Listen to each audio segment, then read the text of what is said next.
ഇവിടെ രജിസ്റ്റർ ചെയ്ത സേവന സന്നദ്ധക്കെതിരായി വന്നിട്ടുള്ള 1500 പേരുടെ സേവനവും ഫലപ്രദമായി നമ്മൾ ഉപയോഗപ്പെടുത്തുന്നുണ്ട്. പക്ഷേ അവർക്കുള്ള താല്പര്യവും ബഹുമാനവും സ്നേഹവും കാണിക്കേണ്ടത് അവരിതേപോലെ ജില്ലാ ഭരണകൂടവുമായാണ് സഹകരിക്കേണ്ടത്.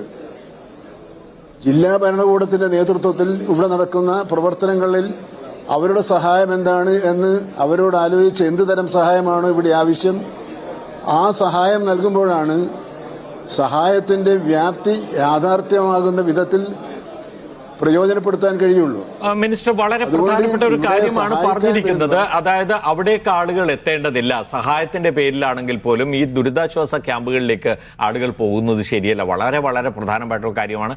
ആദ്യഘട്ടം മുതൽ വയനാട്ടിലേക്ക് തന്നെ, ഈ ദുരന്ത ബാധിത പ്രദേശങ്ങളിലേക്ക് തന്നെ ആളുകൾ അനാവശ്യമായി പോകുന്നത് നിയന്ത്രിച്ചതിന്റെ ഗുണം നമുക്ക് ഉണ്ടായി എന്ന് വേണമെങ്കിൽ പറയാം. ഞാൻ ഇതോടൊപ്പം ചേർത്ത് ഒരു പരാതി എന്ന നിലയിൽ മുന്നോട്ട് വന്നിട്ടുള്ള ഒരു കാര്യത്തെക്കുറിച്ച് മന്ത്രിയോട് ചോദിക്കുകയാണ്. ഈ ക്യാബിനറ്റ് ഉപസമിതിയിലുള്ള ഒരാളെന്ന നിലയിൽ കൂടി ഇപ്പോൾ നമ്മൾ അവിടേക്ക് ഭക്ഷണം എത്തിക്കാൻ വേണ്ടി ഇപ്പോൾ വൈറ്റ് ഗാർഡ് എന്ന് പറയുന്ന ഒരു വിഭാഗം വോളണ്ടിയർമാർ അതിന് ശ്രമിച്ചു വരികയായിരുന്നു. 8000-ഓളം പേർക്കെങ്കിലുമുള്ള ഭക്ഷണം എത്തിക്കാൻ അവർക്ക് സാധിക്കുമായിരുന്നു. അത് പക്ഷെ തടഞ്ഞിട്ടുണ്ട് സർക്കാർ എന്നുള്ളതാണ് ഇപ്പോൾ മനസ്സിലാക്കുന്നത്. അതിൽ അവർ ക്ഷുഭിതരാണ് എന്ന് തന്നെ വേണമെങ്കിൽ പറയാം. എന്തുകൊണ്ടാണ് ഈ നടപടി വേണ്ടി വന്നത് മിനിസ്റ്റർ? അപ്പൊ ഞാനത് വ്യക്തമാക്കി ആർക്കും ഇവിടെ വരാം, ആർക്കും സഹായിക്കാം. പക്ഷേ അവർ ഡയറക്റ്റായിട്ടല്ല സഹായിക്കേണ്ടത്. അവർ ഇവിടെ വിതരണം ചെയ്യുന്ന ഒരു സംവിധാനമുണ്ട്.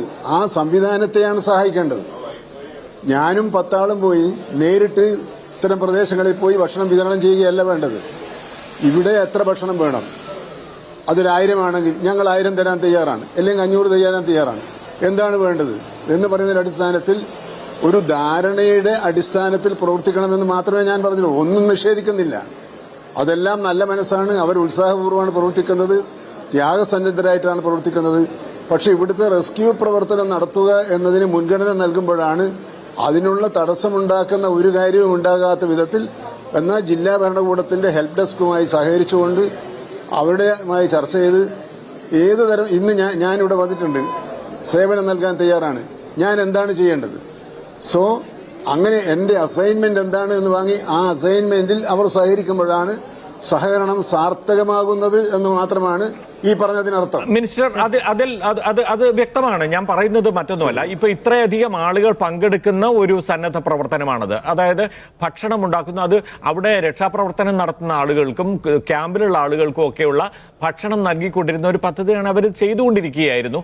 അങ്ങനെയാണെങ്കിൽ അത്രയധികം ആളുകൾ പങ്കെടുക്കുന്ന ഒരു പ്രവൃത്തി നടക്കുന്നുണ്ടെങ്കിൽ ഗവൺമെന്റ് അല്ലേ തിരിച്ച് അവരെ ഔദ്യോഗികമായ ഈ ഒരു സന്നദ്ധ പ്രവർത്തനത്തിന്റെ ഔദ്യോഗികമായ പ്രവർത്തനത്തിന്റെ ഭാഗമാക്കേണ്ടത്? ഗവൺമെന്റ് അങ്ങോട്ട് അവരോട് ആവശ്യപ്പെടുകയല്ലേ വേണ്ടത്, ഇത്രയധികം ആളുകൾ പങ്കെടുക്കുന്നുണ്ടെങ്കിൽ? മറിച്ച് അതല്ല, നിങ്ങൾ ചെയ്യേണ്ടതില്ല എന്ന് പറഞ്ഞ് അവരെ മാറ്റി നിർത്തുകയാണോ വേണ്ടത്? അല്ല, തീർച്ചയായും അവരോട്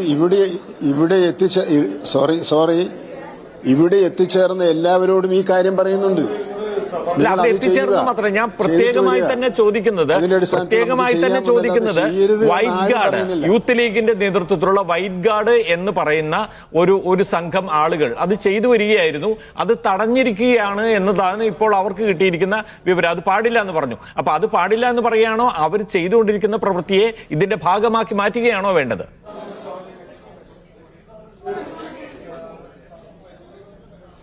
അല്ല, അത് ഇപ്പൊ എന്താണെന്ന് ഞാൻ പ്രത്യേകമായിട്ട് ഞാൻ പരിശോധിക്കാം. ഞങ്ങളുടെ നിലപാടിതാണ്, സഹകരിപ്പിക്കുകയാണ് വേണ്ടത്. അപ്പോൾ നേരത്തെ തന്നെ ചർച്ച ചെയ്തിപ്പോൾ അവർ ഭക്ഷണം കൊണ്ടുവന്നില്ല. ഇവിടെ നമ്മൾ 5000 ഭക്ഷണം ഉണ്ടാക്കുന്നുണ്ട്. അപ്പോൾ ഭക്ഷണം വേസ്റ്റായി പോവുകയാണ്. ഇവിടെ കൊണ്ടുവന്നതിന് ശേഷം ഞങ്ങൾ കൊണ്ടുവന്നു എന്ന് പറയുന്നതിന് പകരം 5000-ൽ ഞങ്ങൾ എത്രയാണ് വേണ്ടത് ചർച്ച ചെയ്യണം. അതിന് ഗവൺമെന്റിന്റെ ഭാഗത്ത് മുൻകൈ ഉണ്ടാകണമെന്ന താങ്കളുടെ നിർദ്ദേശം, അതിൽ കുറെ യുക്തിയുണ്ട് എന്നാണ് എനിക്ക് തോന്നുന്നത്. ഞാൻ അത് പരിശോധിക്കാം. തീർച്ചയായും അതാണ് നമുക്കും വേണ്ടത്. എന്തായാലും അവരെ നിരാശപ്പെടുത്തരുത്, അവരെ ഈ പ്രവർത്തനത്തിൽ നിന്ന് മാറ്റി നിർത്തരുത് എന്നത് വളരെ പ്രധാനമാണ്. അതേസമയം തന്നെ എന്തെങ്കിലും തരത്തിലുള്ള വിഷബാധ പോലുള്ള എന്തെങ്കിലും ഒന്നും ഉണ്ടായാൽ നമുക്കിത് മുഴുവൻ വലിയ തോതിൽ ബാധിക്കും. അത് ഉണ്ടാകാതിരിക്കാൻ കൂടി ശ്രദ്ധിക്കണമെന്ന ഗവൺമെന്റിന്റെ നിലപാട് കൂടി ഉണ്ടെന്നാണ് മനസ്സിലാക്കുന്നത്. അതിനെ ഞങ്ങളും സപ്പോർട്ട് ചെയ്യുകയാണ്. എന്തായാലും അവരെ സഹകരിപ്പിക്കുക എന്നുള്ളത് വളരെ പ്രധാനമാണ്.